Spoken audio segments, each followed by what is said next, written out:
बिस्मिल्लाहिर्रहमानिर्रहीम। अभी हम एक और पेरिसाइक्लिक रिएक्शन एल्डरइन रिएक्शन की बात करेंगे।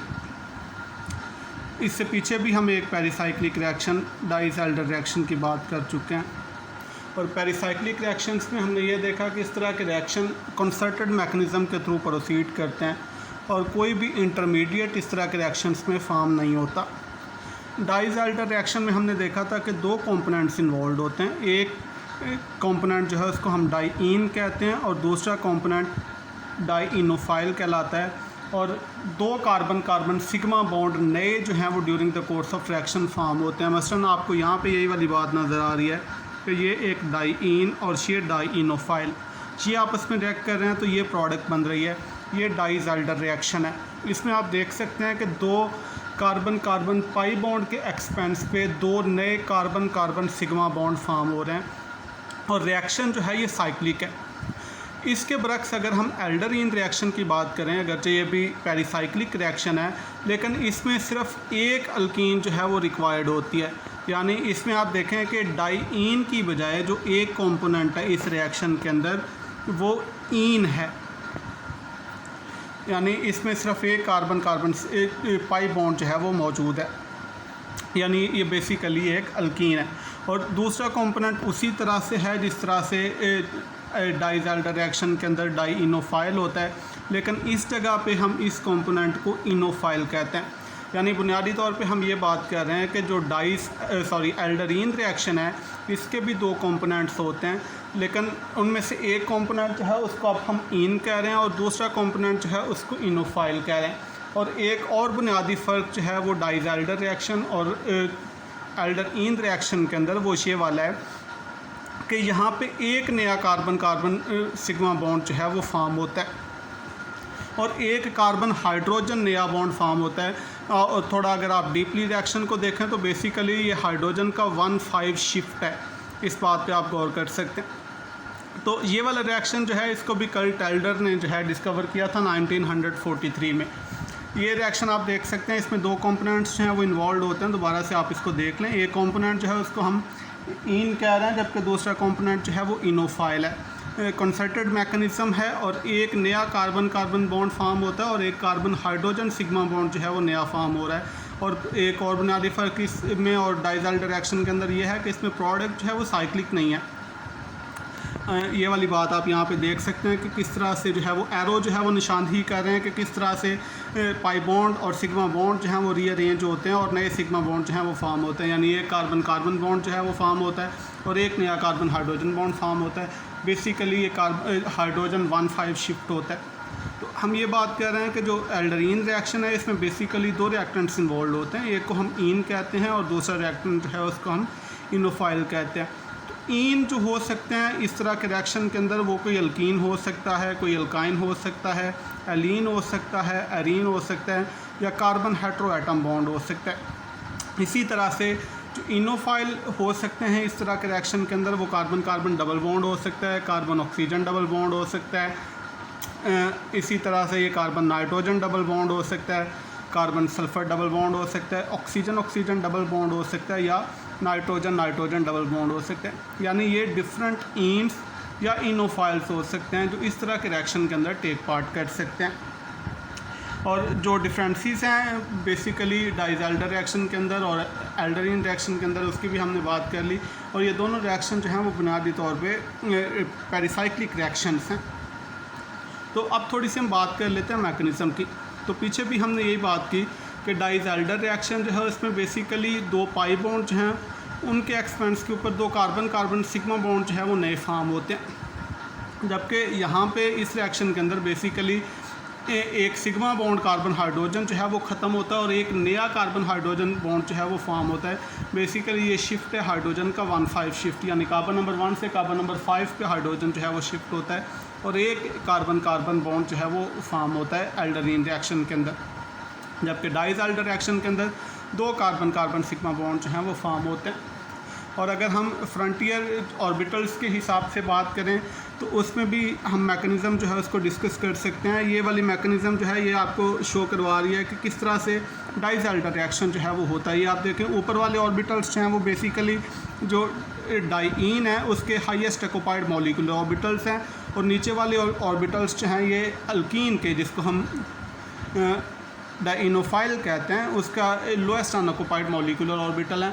और इसमें आप देखें कि जो पी ऑर्बिटल्स हैं होमो और ल्यूमो, उनके दरमियान इंटरेक्शन होता है, यानी ओवरलैपिंग होती है, और उसके नतीजे में नए सिग्मा बॉन्ड्स जो हैं वो फॉर्म होते हैं। आप देखें कि किस तरह से होमो और ल्यूमो के दरमियान जो है वो इंटरेक्शन हो रही है, और उसके नतीजे में नए बॉन्ड जो हैं वो फॉर्म होते हैं, जो आपको यहाँ पे एरोज़ की शक्ल में आपको नज़र आ रहे हैं, किस तरह से रीअरेंजमेंट होती है बॉन्ड्स की।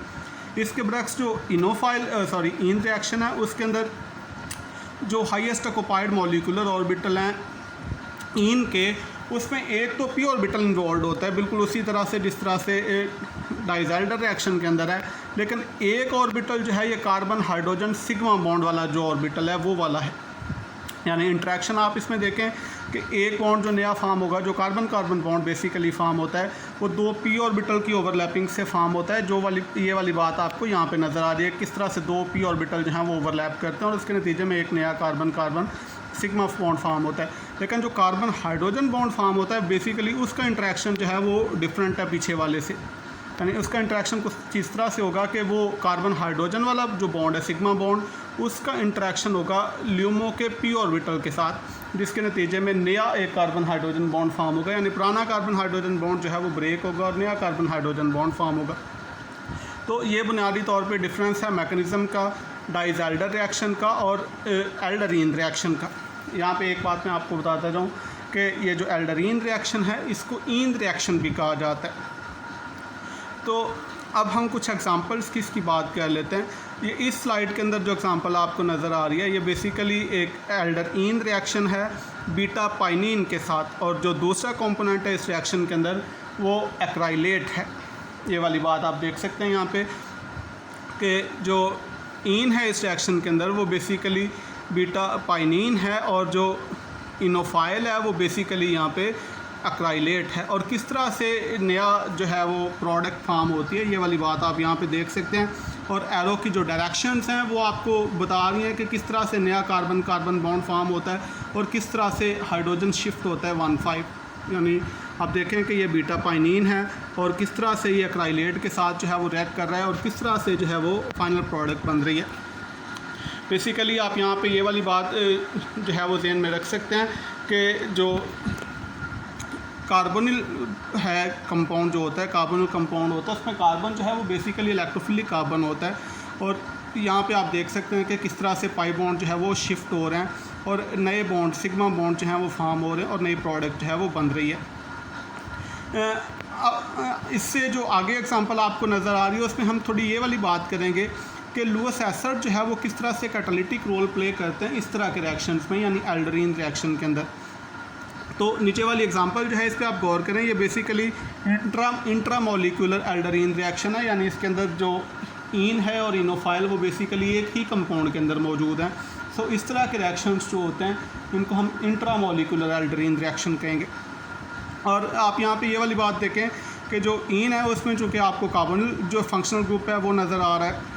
ये वाली बात आप यहाँ पे देख सकते हैं कि किस तरह से कार्बोनिल फंक्शनल ग्रुप जो है वो यहाँ पे मौजूद है, और जो ईन है वो बुनियादी तौर पे जिस तरह का होता है उसी तरह से है। तो लुईस एसिड बेसिकली जो है वो किस तरह से कैटालिटिक रोल इस रिएक्शन में प्ले करता है। लुईस एसिड बेसिकली जो कार्बन है इलेक्ट्रोफिलिक कार्बन कार्बोनिल कंपाउंड का, उसका इलेक्ट्रोफिलिक करैक्टर जो है वो इन्हांस कर देगा। यानी लुईस एसिड जो है ये बेसिकली इलेक्ट्रॉन पेयर रिसेप्टर होते हैं चूँकि, तो ऑक्सीजन जब अपना इलेक्ट्रॉन पेयर जो है वो शिफ्ट करेगा एल्यूमिनियम की तरफ, जो कि यहाँ पे इलेक्ट्रॉन डेफिशिएंट स्पीशी है, तो ऑक्सीजन के अपने ऊपर जो है वो पॉजिटिव चार्ज आ जाएगा और वो अपना पॉजिटिव चार्ज पूरा करने के लिए पीछे कार्बन से जो है वो अपनी तरफ इलेक्ट्रॉन शिफ्ट करेगा, जिससे कार्बन जो है वो इलेक्ट्रॉन डेफिशिएंट हो जाएगा, यानी कार्बन का इलेक्ट्रोफिलिक करैक्टर जो है वो इन्हांस हो जाएगा। इस तरह से ओवरऑल रिएक्टिविटी और रेट ऑफ रिएक्शन जो है वो इन्हांस हो जाएगा, यानी रिएक्शन की जो एफिशिएंसी है वो ज़्यादा अच्छी हो जाएगी। तो दैट्स हाउ के लुईस एसिड जो हैं वो किस तरह से कैटालिटिक रोल प्ले करते हैं इस तरह के रिएक्शंस में। मैं रिपीट करता हूँ इस बात को कि जो लुईस एसिड हम कैटलिस्ट के तौर पे ऐड करते हैं वो बुनियादी तौर पे अगर हम जो इनोफाइल यूज़ कर रहे हैं वो अगर कोई कार्बोनिल कंपाउंड है तो वो उस कार्बन का इलेक्ट्रोफिलिक करैक्टर जो है वो इन्हांस कर देगा। और कार्बोनिल का इलेक्ट्रोफिलिक करैक्टर इन्हांस करने का मतलब यह है कि उसके ऊपर जो न्यूक्लियोफिलिक अटैक है वो ज़्यादा बेटर वे में जो है वो पॉसिबल है। तो यही वाली बात आप यहाँ पे देख सकते हैं कि किस तरह से इंट्रामोलिकुलर एल्डरीन रिएक्शन हो रहा है इस स्पीशी के अंदर, और किस तरह से जो लुईस एसिड हमने ऐड किया है वो किस तरह से कार्बन का इलेक्ट्रोफिलिक करैक्टर जो है वो इन्हांस कर रहा है। बाकी सारी नॉर्मल बातें यानी उसी तरह से एरोज जो हैं वो शो करवा रहे हैं कि किस तरह से नए बॉन्ड्स जो हैं वो फॉर्म हो रहे हैं और पुराने बॉन्ड जो हैं वो ख़त्म हो रहे हैं। आप यहाँ पे हाइड्रोजन 1,5 शिफ्ट जो है उसको भी ऑब्जर्व कर सकते हैं और देख सकते हैं कि किस तरह से नई प्रोडक्ट जो है वो फॉर्म हो रही है।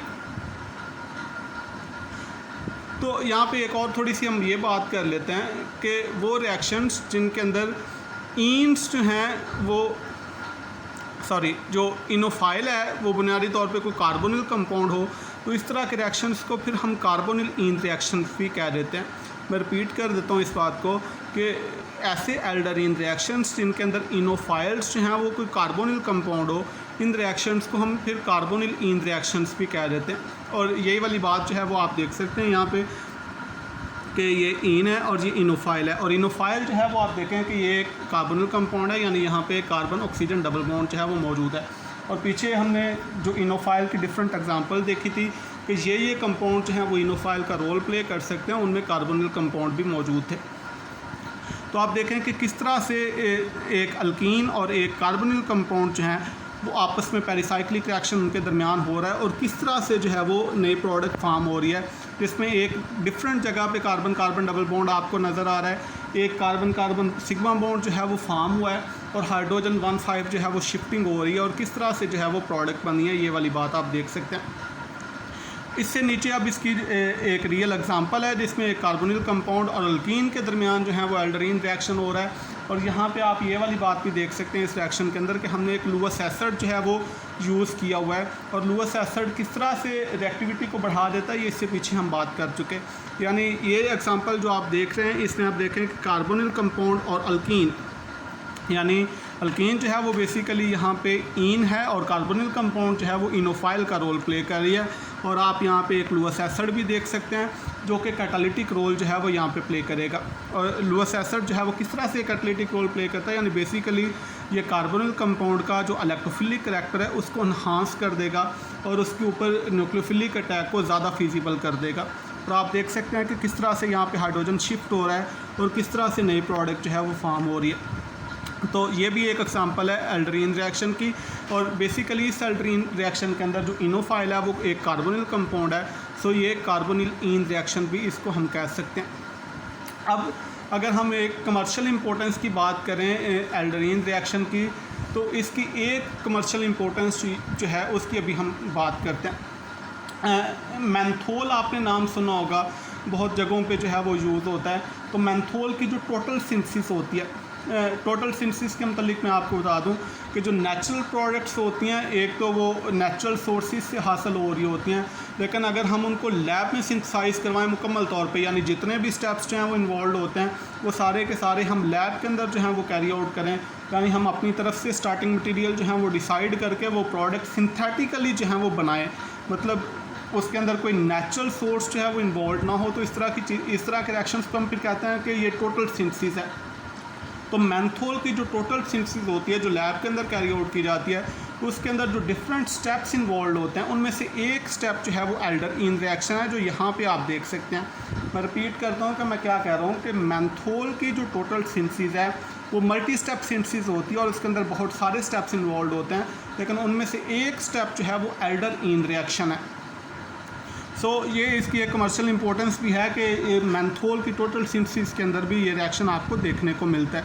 यानी आप ये स्टेप जो है इसको यहाँ पे गौर करें, यहाँ पे ये बेसिकली इंट्रामोलिकुलर एल्डरीन रिएक्शन है और ये लुईस एसिड कैटलाइज्ड है, यानी जिंक ब्रोमाइड जो है वो बुनियादी तौर पे यहाँ पे लुईस एसिड का रोल जो है वो प्ले कर रहा है। और हमने ये वाली बात भी देख ली पीछे कि किस तरह से लुईस एसिड जो हैं वो एल्डरीन रिएक्शन की रिएक्टिविटी को जो है इन्हांस कर देते हैं। तो ये एक स्टेप है मेंथोल की सिंथेसिस के अंदर। आप देख सकते हैं यहाँ पे ये वही वाला रिएक्शन है बुनियादी तौर पे एल्डरीन रिएक्शन, यानी इसमें आपको जो है वो ईन भी नज़र आ रहा है और इनोफाइल जो है वो भी नज़र आ रहा है, और किस तरह से हाइड्रोजन 1,5 शिफ्ट हो रहा है, ये वाली बात भी आप देख सकते हैं।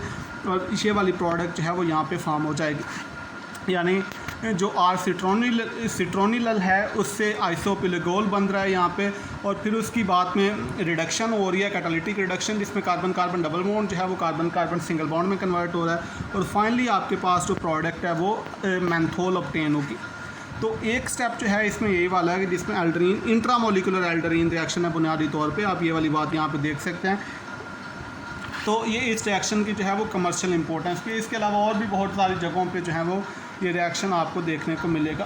सो ये भी बुनियादी तौर पे एक पेरिसाइक्लिक रिएक्शन है और साइक्लो एडिशन रिएक्शन है, और कमर्शली भी जो है ये रिएक्शन काफ़ी इंपॉर्टेंट है।